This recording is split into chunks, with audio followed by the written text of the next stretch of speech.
त्योहार के इस सीजन में आई है बड़ी खुशखबरी। Peptic group proudly tie up arrangements with Indian bank.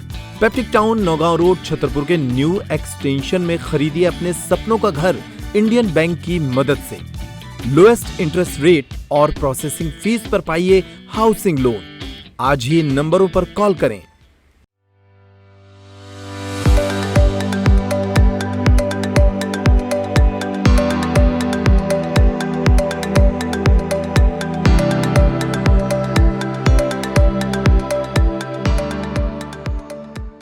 Bageshwar Dham के पीठाधीश्वर अपनी 9 दिवसीय नवरात्रि साधना के बाद एक बार फिर अपनी कथाओं के लिए भारत की यात्रा पर निकले हैं। वे छत्तीसगढ़ के रायपुर में होने वाली कथा के लिए रवाना हो गए हैं। यहाँ 4 अक्टूबर से 8 अक्टूबर तक कथा आयोजित की जा रही है। गौरतलब है कि रायपुर वही जगह है जहां 3 साल पहले श्रीमद् भागवत कथा के दौरान बागेश्वर धाम के पीठाधीश्वर के कुछ बयान देश भर में चर्चा में आए थे और तब खूब विवाद हुआ था। एक बार फिर बागेश्वर धाम के पीठाधीश्वर छत्तीसगढ़ की यात्रा पर निकल गए हैं। धाम से निकलते वक्त उन्होंने स्थानीय लोगों से इसकी जानकारी भी दी। ग्वालियर होते हुए मुरैना जोरा जा रहे हैं, जहां बैकुंठ उत्सव है। माहेश्वरी परिवार अपने पितरों के निमित्त बैकुंठ उत्सव मना रहे हैं। उस उत्सव में सम्मिलित होने जा रहे हैं। संपूर्ण भारत में हिंदुओं को एक करने के लिए पुनः दिल्ली से वृंदावन तक 150 किलोमीटर की 10 दिवसीय 7 नवंबर से 16 नवंबर तक की पदयात्रा का निमंत्रण लेकर के आए हैं।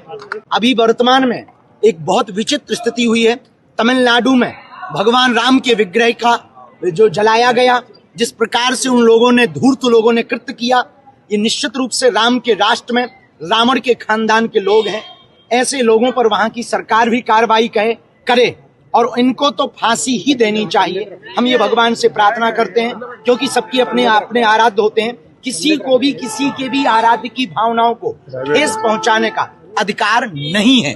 दूसरी बात, इस प्रकार के कृत्य ना हो, इसलिए हम पूरे देश में पदयात्राएं करते रहेंगे, हिंदुओं को जगाते रहेंगे और हिंदू राष्ट्र बनाने के लिए हर पल हमें हिंदू राष्ट्र कागजों पे नहीं, लोगों के दिलों पे चाहिए। महाराज जी पूरे देश बागेश्वर धाम पर बहुत दिनों से हमारे कुछ सेवादार और हमने खुद उसको अनुभव किया कि बहुत वीवीआईपी कल्चर बढ़ गया था, जिस कारण से जो हनुमान जी हमारे गुरु जी हैं, सन्यासी बाबा दिखाई नहीं देते हैं, पर अदृश्य हैं, उन्होंने हमको फटकार लगाई। स्वप्न में आकर के उन्होंने आज्ञा दी कि तुमको जो साधना दी है वो इसलिए नहीं दी है कि केवल वीवीआईपी या वीआईपी लोगों को मिले, जी हजूरी करें।